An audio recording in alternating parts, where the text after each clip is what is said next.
Hello, I'm Beth Perrick, president of the Golden Rain Foundation of Laguna Woods Village and founder of the village's Thrive Task Force. Thrive aims to inspire all to thrive and enjoy in every chapter of our lives. Today, with the help of the Camera Club, the Video Club, and the Village Management Services Recreation Department, I'd like you to meet some inspiring residents, our centenarians. Believe it or not, among the 18,000 seniors in our community, we have 76 who are 100 years of age and older. The entire team who worked on this project noted similar qualities in the people interviewed.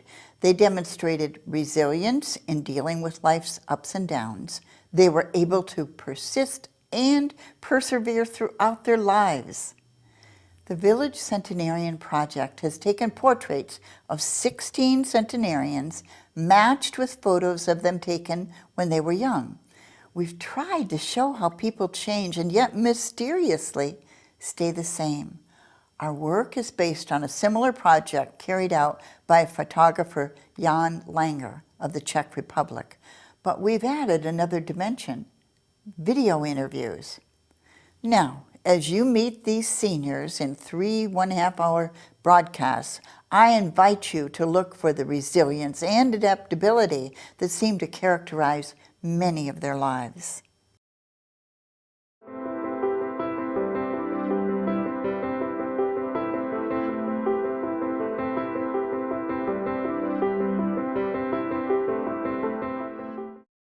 I'm Cindy Whitney, and today I'm going to be speaking to Beatrice Meerman. Hi, Beatrice. How are you today? I'm great. Well, you sure are a vision today. You are just all dressed up. You look so lovely. Oh, thank you. Thank you. Well, we found out that you were born in Brooklyn, in Borough Park, was it? Yes. And how was that neighborhood when you were little and you Oh, were it was growing up? wonderful. It was wonderful. Young people then were always outside. Yes. Now you don't see them outside anymore. But we were always outside. We'd have our breakfast and go out. We'd come back for lunch and we'd go out. I mean, we were always outside. I think they have schedules now. Maybe. It's not as Maybe. free form as it used to be. No. But you stayed there for a while, and then you were married. Yeah. Tell me a little bit about that. Well, I went to college. I went to Brooklyn College, and I graduated. Yes. And then I got married, and I had a wonderful husband. Yes. And unfortunately, he passed away too young, but he was wonderful. I was very lucky. Yes. I was he was in very the lucky. service, you said. He was a lieutenant in the Air He Force? was a lieutenant in the Air Force, yes. Well, I thank you both for your service, Thank you. because you served too. Well, yeah, I guess in a way you Yes. can say I did. Yes, yes. Right. And now, was he stationed at different places? Did you travel? Yes, I traveled with him, Yes, and wherever he had to go, I went, except when he went overseas. I see. When he went overseas, I was pregnant. Oh. And so I raised my baby by myself for 2 years. But you supported your husband that way by Yeah. sharing these photos, and Right, oh yeah. And then you had You know, there were so many wives like me.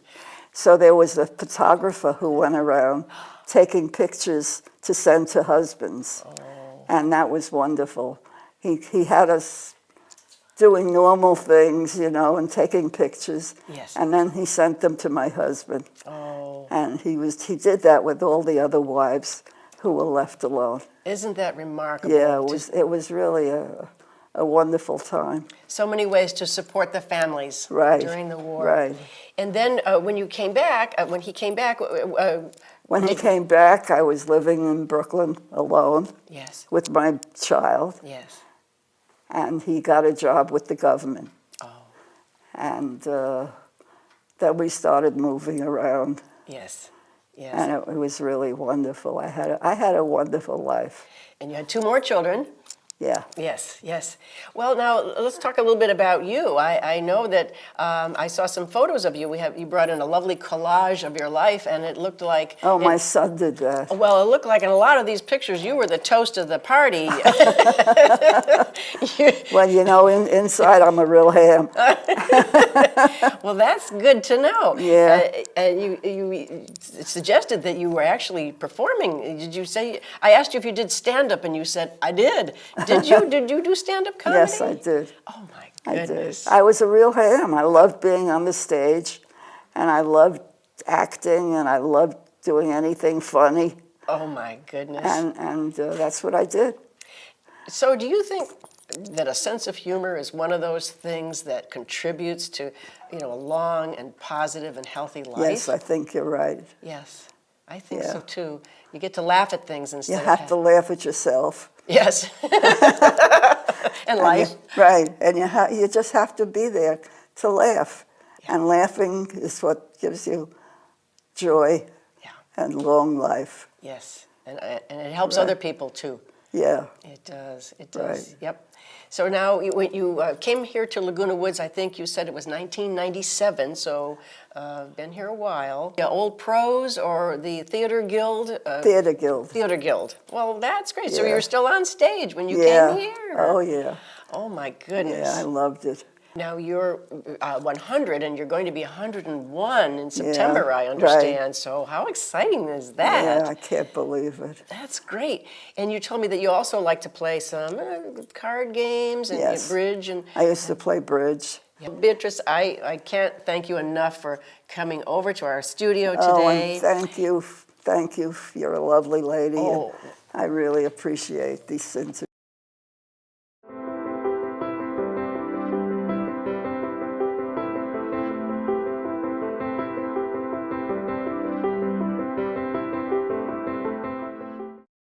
And today we have with us Gerda Height, who is 102 years old. Right, Gerda? You're 102. Yes. Wow. And tell us a little bit about your early life. You were born in Germany, is that right? Yes. And then tell us, and then you went to Holland, is that right, from Germany? Well, we didn't go to Holland until we got a passport on the ship because we had to sail out of Holland. Oh, to America? Yeah. And tell us about Ellis Island, your experience in Ellis Island. Oh, Ellis Island was a nightmare. My mother had the pass to come into the United States, but I became ill, and I had scarlet fever and measles. Oh. So I had to go into the infirmary, and my mother stayed in the regular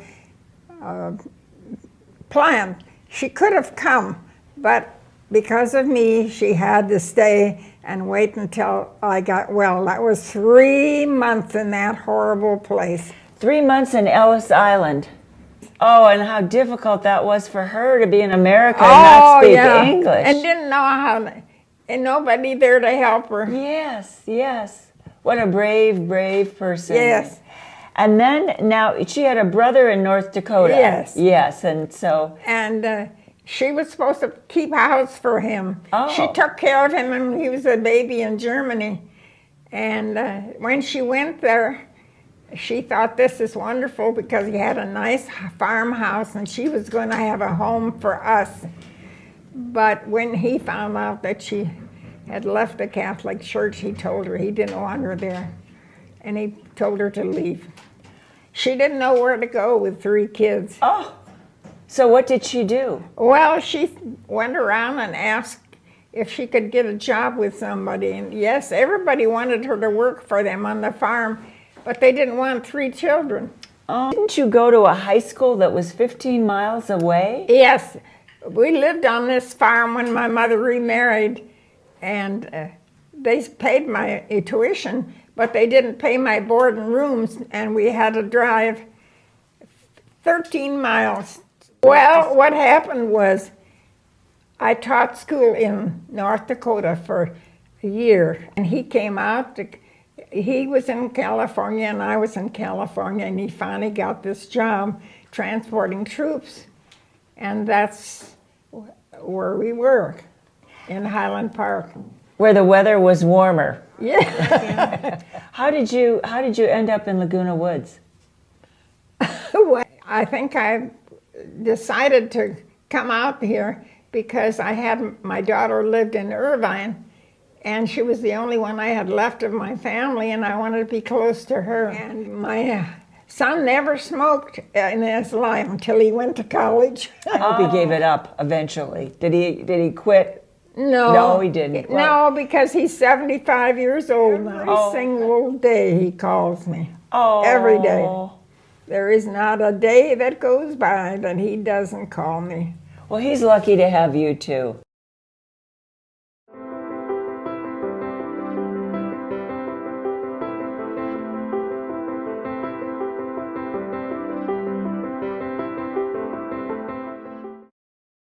Today, I'm going to be speaking with Beatrice Hurwitz. Hi, Beatrice. How are you? Okay, Cindy, how are you? Oh, I'm great, thank you. I can't thank you enough for coming to talk with us today. My pleasure. Now, I understand you're 103. Yes, I am. That's pretty remarkable, isn't it?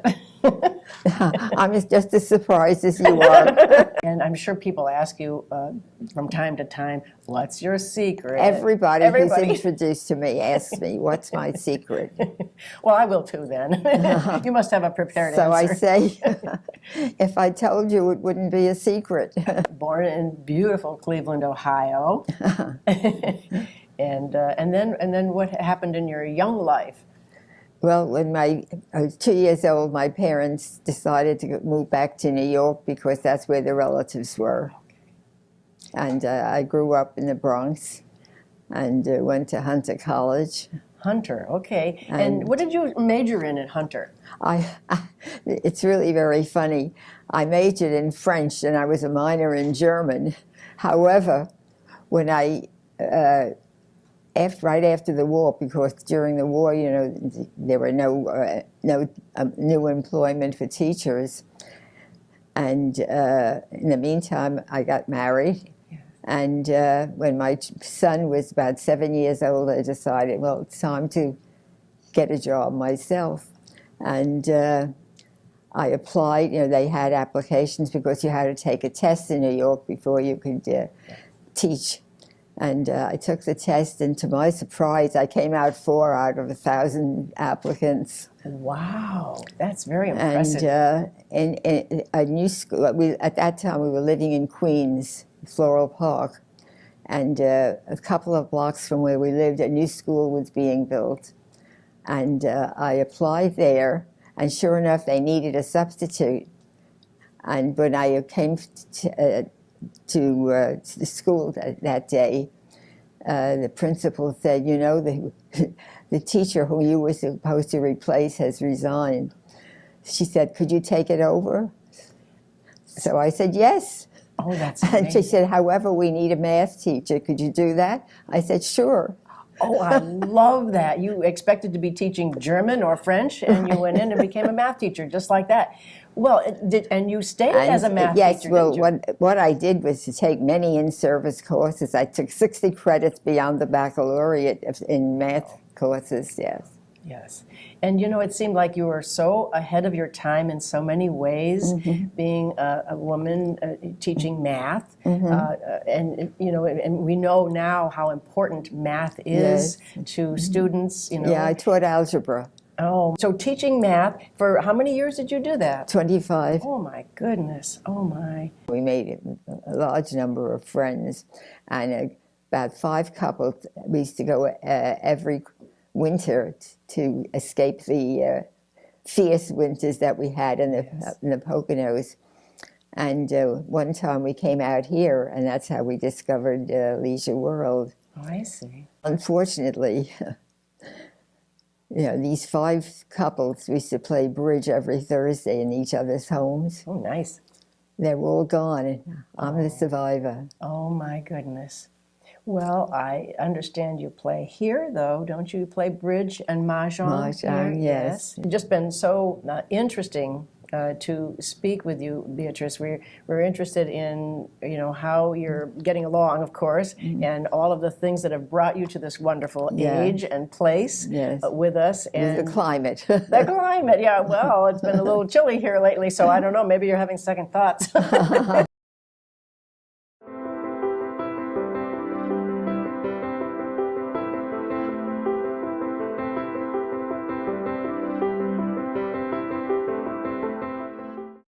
And we're so happy to have with us today Eileen Goodwin. And do you want to tell us how old you are?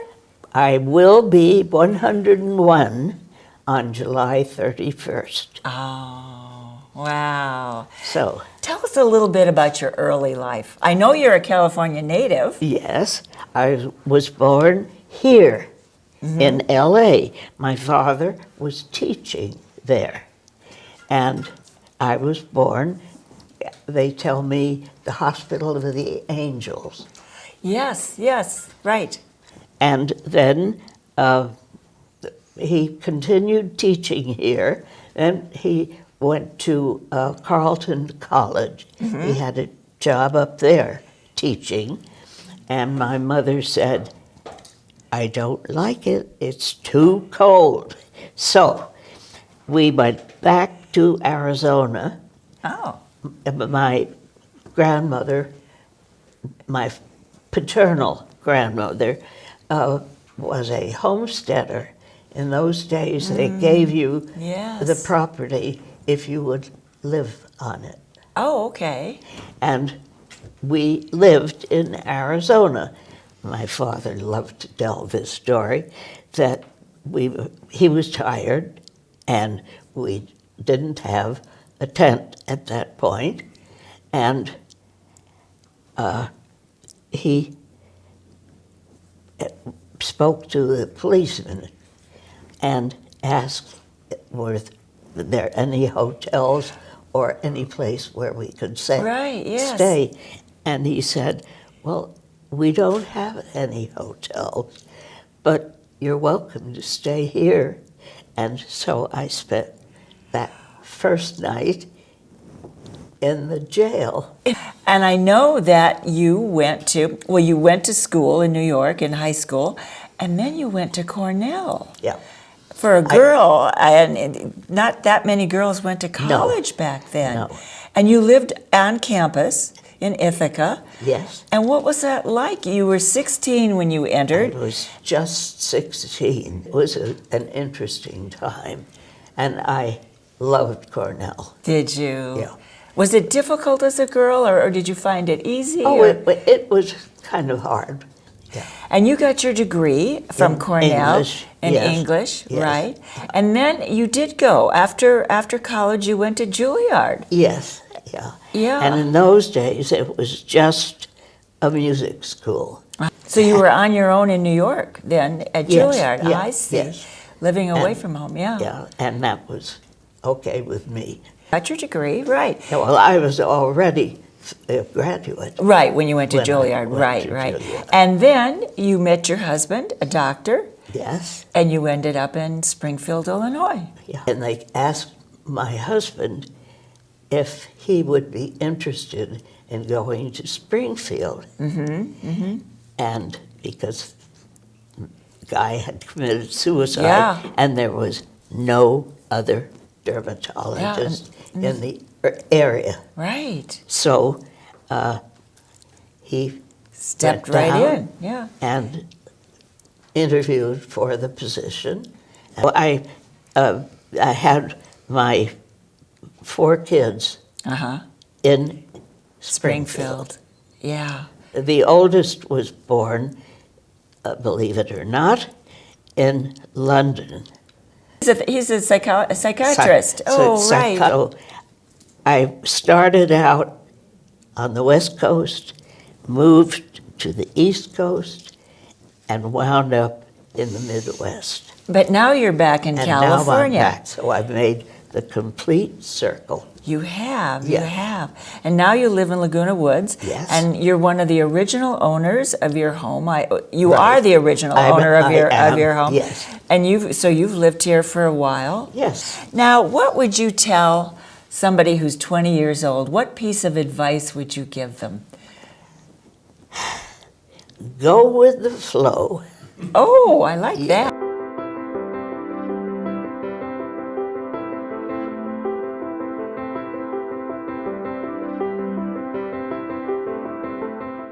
Today, we have as our guest Alfred Briggs.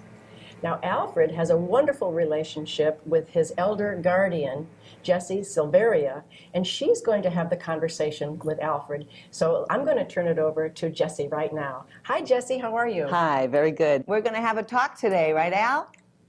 Okay, Jessica. And I heard that you grew up in Minnesota. Yep, And how many brothers and sisters did you have in your family? I had 6. I was the 7th. And how did all you kids grow up on a farm? What were some of the things that you did when you were growing up? Well, I fished in the Red River for one thing, and I rode the different machines to plow the fair field. And, Wow, yeah, that had to be a lot of work. oh yeah, And you grew up and you were ready to go off to the United States military, weren't you? hey, I was in the Air Force, wasn't I? Hey, you sure were. Yeah, And what was your specialty in the Air Force? I was a glider. Were you a glider pilot? Yeah, Do you have any memories of what one incident was pretty exciting for you as a glider pilot? it was all exciting. It was all exciting, I'd say. You're 103 years old now. Yes, I am. Isn't that amazing? It's a kind of outlandish. It is outlandish. Yep. And you raised them really good, didn't you? I hope so. I think you did. And you were married 73 years. Most people could ever be so blessed to be married that long. Well, I want to thank you both. I want to thank you, Alfred. I want to thank you, Jessie. We wish you the happiest of birthdays, and we hope that you have many, many more, Alfred.